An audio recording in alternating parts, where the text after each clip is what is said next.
Sahi ani fazilaglaba Manipur ki irang asi loisanabu honabagi matangda miyamgi marakta pendaba kaya ama leiri. Irang loisanenba ngamde haiduna sarkarda ningdol pomba amadi pendaba kaya amasu leiri.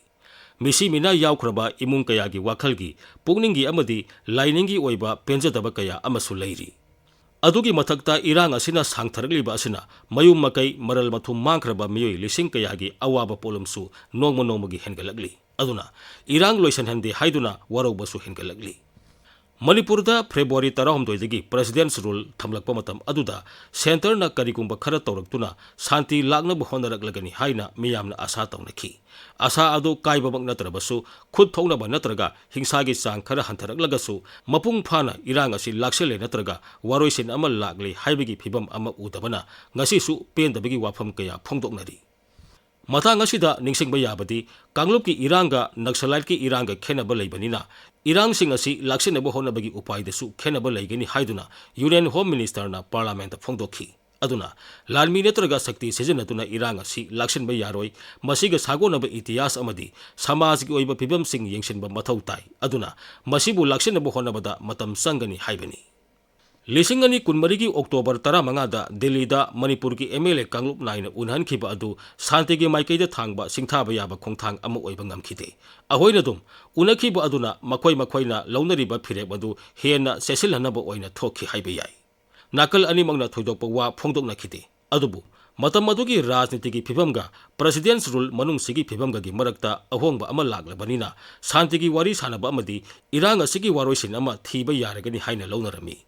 Union Home Minister ki milyang makada April mangada maitei amadi kuki Kanglupki Civil Society Organization singi mihut sing sarkar ki mihut sing yauna Delhi da unakhi.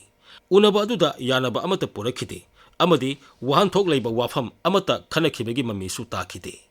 Adumak oidunasu khanaba makha chathanaba wafam taruk puthokhi.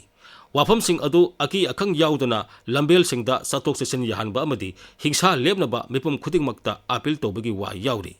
Wari sanaruruba matungda saruk yaruba kangbu singna phongdoknarakpadagi khangba ngamliba wafamdi karigi matangda kanana kanagi mihut oiraga wari sagadabanu haibasi yamnamak maru oirei.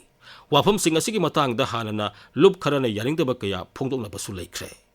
Ningsingba yai April thada CSO singi marakta wari sananaba honakhiba adugi mangoinana sarkarna March 9 dagi Manipurgi lambi thong khudingmak aki akhang lehendana mipum tingna sijanaba yahalagani haikhibani. Wafam adu thabakta onthokpada apanba kaya thokhi aduna nakal animangna sarkargi thawong aduda waroba natraga khanjanaba poknakhi. Manipurda maruaina maitei singi marakta yausang amadi chairauba matam asida Manipurgi tonganba tampak amadi singi mafam singda lai khurumba sanaba matamni. Nongpok ningthau Mahadev Thangjing Kaubruna singbagi khubam singda irat puja taunaba thaunijaba matamni. Matam asida Kanglup amana atopa Kanglupna lainingi oirabasu lam lansilakpa yaroi hairakpa asina miyamgi wakhalda sarangnaba tholakpa ama uri. Laining amadi rajnitigi marakta tonganba mari kaya leiragasu haujiki leiriba sarangnaba asidi lainingi thabak thorom thingwa haibasi rajnitigi pambai ama oina sijannarakpani haiba yai. Aduna masida tonganba wa amadi marai kaya taunarakpa uri. Irang asiki manungda anoba irang amagi maru hulakpa oin uba yauri. Masimangna hanadagi mangam sandana leiriba santi puraknaba honariba asi irangi waroisil thiriba asida apanba ama ohelakpa yai haina mot kaya pinari. Adugisu matakta sarkarna Naxalite laksanbage khenei haibasina lainingi param kahelakpa asibusu konsingadra haibagi mipaibasu phongdoknari. Lagliba irai asi Kristan singi afaba iraini. Sangsargi awaba koknaba upai thikiba Jesugi kathokpagi khudam oiriba numin amani. Aduna laining thajaba miyoi khudingmakna laining khudingmakta yauriba apunba paujel isada tahoningdaba adu atopada tawganu haibasi ningsingma mathau tai. Isada tahoningba adumak mingonda taw. Rajnitigi oiba wafam singi aruba awai akhum kaya tawnaba yai.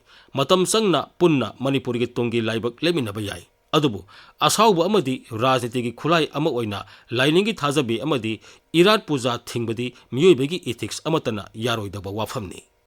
Kanglupki thakaktada santi purau haina sinathokpa yaroi. Kari matangda kana unhangadigi haibasida Manipur sarkargi thaudang karinu haibasi yathokpasu sangi. Wafam asi bureaucrat officer singtagi oina lakpasu yaroi. ꯃꯁꯤꯒꯤꯗꯃꯛꯇ ꯍꯦꯟꯅ ꯍꯛꯆꯤꯟꯅ ꯃꯤꯌꯥꯝ ꯁꯔꯨꯛ ꯌꯥꯍꯟꯒꯗꯒꯦ ꯍꯥꯏꯕꯁꯤꯁꯨ ꯈꯟꯊꯕ ꯆꯪꯏ꯫ ꯁꯔꯀꯥꯔꯒꯤ ꯊꯧꯔꯥꯡꯁꯤꯡ ꯑꯁꯤ ꯍꯦꯟꯅ ꯃꯆꯨ ꯊꯣꯛꯍꯟꯒꯦ ꯍꯥꯏꯔꯕꯗꯤ ꯍꯦꯟꯅ ꯆꯥꯎꯊꯣꯛꯄ ꯃꯑꯣꯡꯗ ꯈꯟꯅꯕ ꯃꯊꯧ ꯇꯥꯏ꯫ ꯁꯥꯟꯇꯤ ꯄꯨꯔꯛꯄ ꯍꯥꯏꯕꯁꯤꯃꯛ ꯑꯆꯧꯕ ꯔꯥꯖꯅꯤꯇꯤꯒꯤ ꯁꯤꯡꯅꯕ ꯑꯃꯅꯤ꯫ ꯃꯁꯤꯒꯤ ꯊꯧꯗꯥꯡꯁꯨ ꯔꯥꯖꯅꯤꯇꯤꯒꯤ ꯑꯣꯏꯒꯗꯕꯅꯤ꯫